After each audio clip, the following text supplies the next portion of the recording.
প্রথমেই একটি ভালো খবর দিয়ে শুরু করি। গত 28শে ফেব্রুয়ারি তেহরানে আক্রমণ দিয়ে যে যুদ্ধে শুরু করেছিল আমেরিকা ও ইসরায়েল, সেই যুদ্ধ আজ শেষ হয়েছে। শান্তি চুক্তি স্বাক্ষর করেছেন ইরানের ও আমেরিকার প্রেসিডেন্ট ফ্রান্সের ভার্সাই শহরে। চুক্তি স্বাক্ষরের সঙ্গে সঙ্গে ইরান হরমুজ প্রণালী খুলে দিয়েছে এবং আমেরিকাও হরমুজ অবরোধ তুলে নিয়েছে। আর এই খবর প্রকাশ্যে আসার সঙ্গে সঙ্গে আন্তর্জাতিক মহলে স্বস্তি নেমেছে।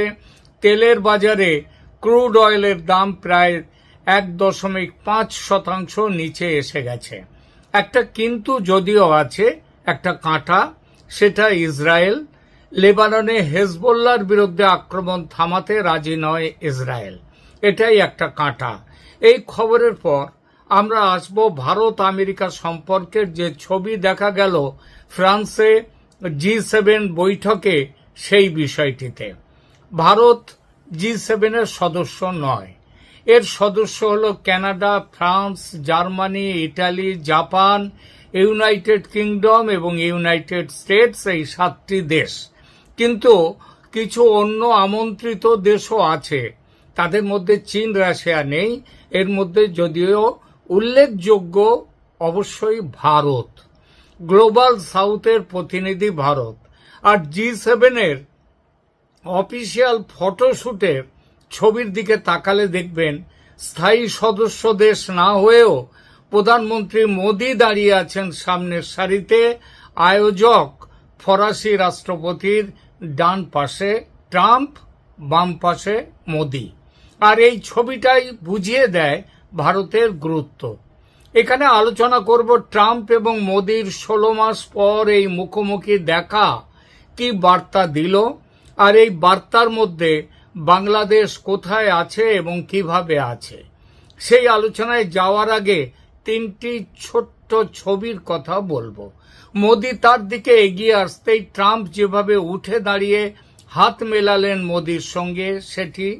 দ্বিতীয় ছবিটি হলো ট্রাম্প মোদির সঙ্গে সম্মেলনের সাইড লাইনে এক বক্তব্যে বললেন সাংবাদিকদের সামনে, সবার সামনে, Modi is cool and calm and a total killer, I am not like him.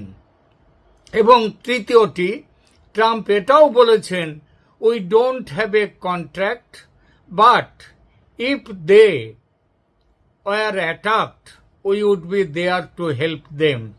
If they are attacked and he is the leader, we are going to be there to help. দেখুন, প্রথমটুকু আর শেষটুকুর মধ্যে একটু ফারাক আছে। প্রথমে বললেন ভারত যদি আক্রান্ত হয় তাহলে আমরা ভারতের, মানে আমেরিকা ভারতের পাশে সাহায্য করার জন্য থাকবে। আর দ্বিতীয় যেটা বললেন, if they are attacked and he is the leader, মানে যদি ভারত আক্রান্ত হয় এবং মোদি যদি প্রধানমন্ত্রী থাকেন, নেতা থাকেন, তাহলে আমরা ভারতের পাশে আছি। তার মানে এই কথাগুলোকে সামনে রেখে এগোবো আমরা। প্রথমে উঠে দাঁড়িয়ে মোদির সঙ্গে করমর্দনের কথাটা বলি। এটা সাধারণ শিষ্টাচার বলাই যায়, কিন্তু মনে রাখা ভালো এরকম শিষ্টাচার ট্রাম্পের অভিধানে নেই। মোদি আসার আগে আরো অন্য দেশের রাষ্ট্রপ্রধান এসেছেন, ট্রাম্প তাদের দিকে বসে বসেই হাত বাড়িয়েছেন, কিন্তু মোদি আসতেই তিনি উঠে দাঁড়ালেন। এটা সাধারণ শিষ্টাচারের বাইরে অন্য ইঙ্গিত দেয়। এই ইঙ্গিত কোর্স কারেকশনের, মানে যে পথে চলছিল ভারত আমেরিকা সম্পর্ক, যার জন্য দায় মূলত আমেরিকার, ট্রাম্প সাহেবের, সেইটা শুধরে নেয়ার ইঙ্গিত দিলেন।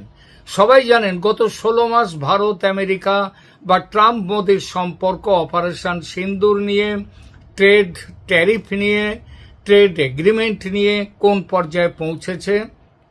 সেই জায়গা থেকে যে বেরিয়ে আসতে চাইছেন ট্রাম্প, এই শিষ্টাচার তারই ইঙ্গিত। দ্বিতীয়ত, ট্রাম্পের Modi is cool and calm and a total killer, এই মন্তব্যের প্রকৃত রাজনৈতিক অর্থ কি? এটি কি ভারত আমেরিকা সম্পর্কে জমে থাকা তিক্ততা কমার ইঙ্গিত? এর ফলে বাংলাদেশের রাজনীতিতে কোনো বাস্তব প্রভাব পড়তে পারে কি? এই দুটো বিষয়ের দিকে আমরা এটা এইখানে নজরটা দেব। প্রথমেই বলে রাখা ভালো, ট্রাম্প কিন্তু সত্যি মোদিকে কুল, কাম অ্যান্ড এ টোটাল কিলার বলে প্রশংসা করেছেন। প্রসঙ্গটি ছিল মোদির রাজনৈতিক ও দর কষাকষির দক্ষতা নিয়ে। একই বৈঠকে ট্রাম্প ভারত আমেরিকা বাণিজ্য ও প্রতিরক্ষা সহযোগিতার কথাও বলেছেন এবং ভারতের প্রতি সমর্থন পুনরায় ব্যক্ত করেছেন। আর টোটাল কিলার বলতে ট্রাম্প কি বোঝাতে চেয়েছেন দেখুন, আমেরিকার রাজনৈতিক কথ্য ভাষায় কিলার শব্দটি প্রায়ই ব্যবহৃত হয়, কিন্তু ভালোবেসেও অনেক সময় এমন কাউকে বোঝাতে যিনি অত্যন্ত কার্যকর, কঠোর এবং প্রতিদ্বন্দ্বীকে হারাতে সক্ষম এবং আলোচনায় কোনো ছাড় দেন না, অর্থাৎ প্রশংসা সূচক কথা এটা। ট্রাম্পের বক্তব্যের বাংলা করলে দাঁড়ায় মোদিকে বাইরে থেকে শান্ত ও স্থির দেখায়, কিন্তু দর কষাকষি ও রাজনীতিতে তিনি অত্যন্ত কঠিন প্রতিপক্ষ। এটা কিন্তু প্রশংসার ভাষা। ট্রাম্প নিজেও অতীতে কিছু নেতাকে কখনো কখনো এ ধরনের ভাষায় বর্ণনা করেছেন। তাই এটিকে সরাসরি কোনো নিরাপত্তা বা সামরিক ইঙ্গিত হিসেবে দেখা উচিত নয়, বরং এটি হলো দুজনের ব্যক্তিগত রসায়নের ভাষা। তবু কেন এই প্রশংসা গুরুত্বপূর্ণ? কারণ গত 1.5 বছরে ভারত আমেরিকা সম্পর্কে কিছু অস্বস্তিকর বিষয় জন্মেছিল। এর মধ্যে ছিল, আগেই বলেছি, শুল্ক ও বাণিজ্য বিরোধ, ভিসা ও প্রযুক্তি স্থানান্তর নিয়ে মতপার্থক্য, বাংলাদেশ প্রশ্নে নীতিগত পার্থক্য, চীনকে মোকাবিলার কৌশল নিয়ে মতভেদ, ভারতের কৌশলগত স্বায়ত্তশাসন, এই সব বিষয়গুলো আছে। তবুও G7 দুই নেতার উষ্ণ সাক্ষাৎ, ট্রাম্পের প্রকাশ্যে প্রশংসা এবং প্রতিরক্ষা সহযোগিতার উল্লেখ, ওই যে আক্রমণের ব্যাপারটা বললাম, এই সব কিছু ইঙ্গিত দেয় যে ওয়াশিংটন ও নয়াদিল্লি আবার সম্পর্কের ইতিবাচক দিকগুলোকে সামনে আনতে চাইছে। কিন্তু সব সমস্যার সমাধান কি হয়ে গেছে? না। কিন্তু একটা গুরুত্বপূর্ণ বিষয় আছে। ভারত ও আমেরিকার সম্পর্ক বর্তমানে কোনো জোট নয়, অ্যালায়েন্স নয়, বরং স্ট্র্যাটেজিক পার্টনারশিপ, মানে আরো গভীর সম্পর্কের অংশীদারিত্ব। দুই দেশ চীনকে নিয়ে উদ্বিগ্ন, ভারত মহাসাগরীয় অঞ্চলের সহযোগিতা চায় দুটো দেশই, প্রযুক্তি ও প্রতিরক্ষা ক্ষেত্রে দুই দেশ ঘনিষ্ঠতা বাড়াচ্ছে, কিন্তু সব বিষয়ে একমত নয়। কোন কোন বিষয়ে? যেমন দেখুন, বাংলাদেশ বিষয়ে মতভেদ আছে ভারত আমেরিকার, রাশিয়া থেকে তেল কেনা, ইরানের সাথে সম্পর্ক, তারপর বাণিজ্য নিয়ে তো আছেই। এসব ক্ষেত্রে মতপার্থক্য এখনো আছে। সুতরাং ট্রাম্পের প্রশংসা মানেই সব বিরোধ শেষ, কথা বলা যাবে না। তবে একটা যে ইঙ্গিত আসছে সেটা বলা যাবে। এই ইঙ্গিতটা কতটা বাংলাদেশ প্রসঙ্গে, সেই আলোচনা এখানে করি। আমার মতে সবচেয়ে গুরুত্বপূর্ণ প্রশ্নটি এখানেই, কারণ বাংলাদেশ বর্তমানে শুধু ভারত বা আমেরিকার বিষয় নয়।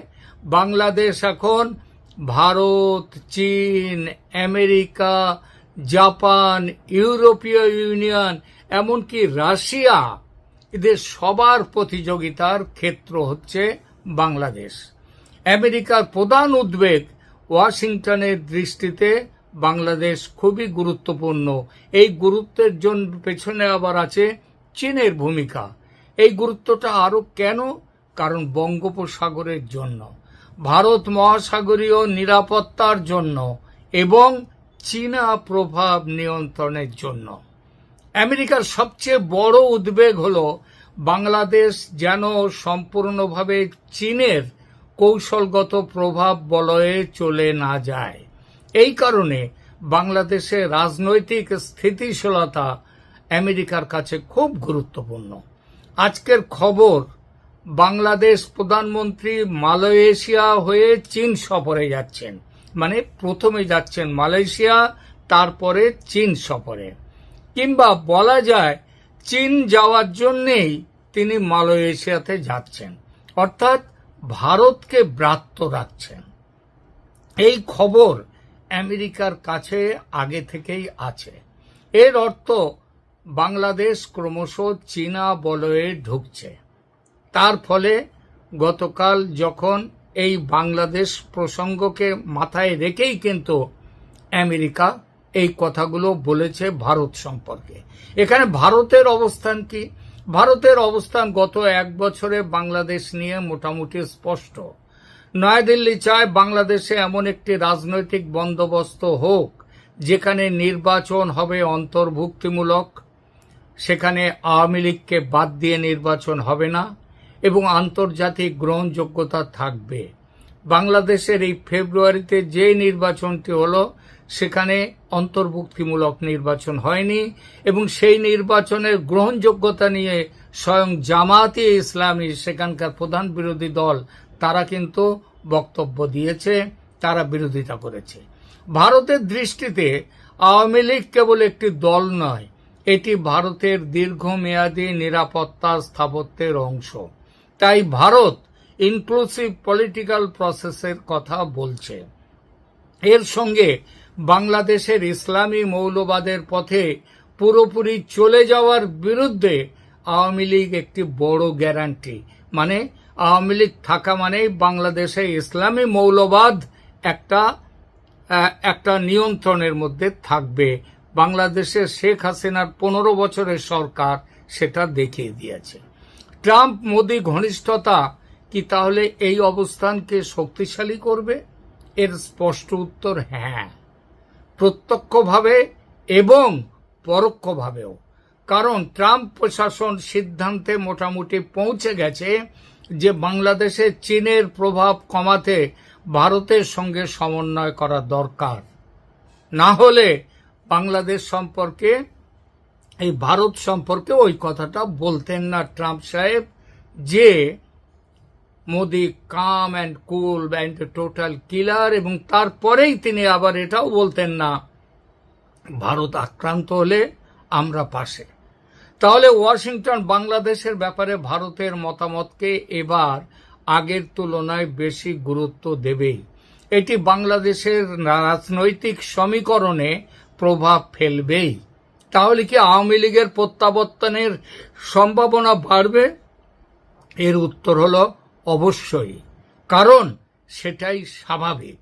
কারণ আন্তর্জাতিক শক্তিগুলো এবং বিশেষ করে আমেরিকা বর্তমানে সংঘাতের চেয়ে বেশি চায় বাংলাদেশের স্থিতিশীলতা, বাংলাদেশে একটি গ্রহণযোগ্য নির্বাচন, বাংলাদেশের নিরাপত্তা সহযোগিতা এবং বাংলাদেশে একটা চীন বিরোধী ভারসাম্য। চীন থেকে একেবারে চলে যাওয়া নয়, কিন্তু শেখ হাসিনা যে রাজনীতিটা করেছেন, যে কূটনীতিটা করেছেন, ভারত, আমেরিকা, চীন সবাইকে একসাথে নিয়ে চলা, এই বোধটা এবং এই শিক্ষা এই রাজনৈতিক দূরদৃষ্টির তারেক রহমানের। সুতরাং আওয়ামী লীগ ফিরবে এমন সিদ্ধান্ত এই মুহূর্তে পৌঁছানো কারো কাছে তাড়াহুড়ো মনে হতে পারে। তবে এটুকু বলা যায়, ভারত আমেরিকার সমন্বয় বাড়া মানে আওয়ামী লীগকে রাজনৈতিক নির্বাসনে রাখা, যেটা চলছে বর্তমানে বাংলাদেশে, সেটা থাকবে না। তারেক রহমান সরকারকে তার ধারণা, তার কাজ পাল্টাতে হবে। সবচেয়ে গুরুত্বপূর্ণ সংকেত আমার কাছে ট্রাম্পের এই মন্তব্যের আসল গুরুত্ব অন্য জায়গায়। G7-এ তিনি শুধু মোদিকে প্রশংসা করেননি, বরং প্রকাশ্য বলেছেন যে ভারতের সঙ্গে তিনি কাজ করতে চান, বাণিজ্য চুক্তি এগোচ্ছে এবং ভারতের নিরাপত্তা নিয়ে আমেরিকার অঙ্গীকার রয়েছে। বাংলাদেশ এই বাস্তবিকতা অস্বীকার করতে পারবে না। তা করতে গেলে অনেক বেশি মূল্য দিতে হবে বাংলাদেশকে। এবার আসি ট্রাম্পের শেষ যে কথাটি বললাম, যে উক্তিটি, সেইটা নিয়ে। ভারত আক্রান্ত হলে আমেরিকা পাশে দাঁড়াবে। আক্রান্ত হলে আমেরিকাকে পাশে পাওয়ার দরকার ভারতের আছে বলে মনে হয় না। তবু একথা বলে ট্রাম্প একটা বার্তা দিলেন। বার্তা যেমন ভারতের উদ্দেশ্যে, তেমনি বার্তা চীনের উদ্দেশ্যে। বলা হলো ভারত আমেরিকার সম্পর্ক ভাঙেনি, পাকিস্তানের উদ্দেশ্যে বার্তা দেয়া হলো ভারত আমেরিকার অংশীদারিত্ব বহাল আছে, সম্পর্ক অটুট। এবং ঢাকার উদ্দেশ্যে বার্তা দেয়া হলো চীন থেকে দূরে থাকো, ভারতের সাথে লড়াইতে নেমো না, কারণ ওয়াশিংটন ও নয়াদিল্লি আবার কাছাকাছি। তাই উপসংহার এইবার আসি, ট্রাম্পের Modi is cool and calm and a total killer মন্তব্যটিকে কেবল ব্যক্তিগত প্রশংসা হিসেবে দেখলে ভুল হবে। এটি মূলত মোদিকে একজন কঠোর, দক্ষ, সফল, দর কষাকষি করতে পারেন এমন নেতা হিসেবে স্বীকৃতি দেয়া। একই সঙ্গে এটি ইঙ্গিত দেয় যে ট্রাম্প প্রশাসন ভারতের সঙ্গে সম্পর্ককে আবার অগ্রাধিকার দিয়ে মধুর করতে চাইছে। বাংলাদেশের ক্ষেত্রে এর তাৎপর্য অপরিসীম। ওয়াশিংটন ভবিষ্যতে বাংলাদেশ নীতি নির্ধারণে ভারতের উদ্বেগকে আগের তুলনায় বেশি গুরুত্ব দেবে এবং সেই গুরুত্ব দেওয়ার পথে অবশ্যই আওয়ামী লীগকে নিয়ে অন্তর্ভুক্তিমূলক নির্বাচন করতে হবে। ভারতের যে দাবি গত কয়েক মাস ধরে চলছে, সেই দাবিতে আমেরিকা সিলমোহর দিতে বাধ্য। একটি বিষয় স্পষ্ট, যদি ট্রাম্প ও মোদির ব্যক্তিগত রসায়ন আবার 2019-20 সালের স্তরে ফিরে যায়, তাহলে বাংলাদেশ প্রশ্নে ভারত আমেরিকা একযোগে ভাববে, একসাথে এগোবে। এখনকার মতো এ পর্যন্ত। ধন্যবাদ।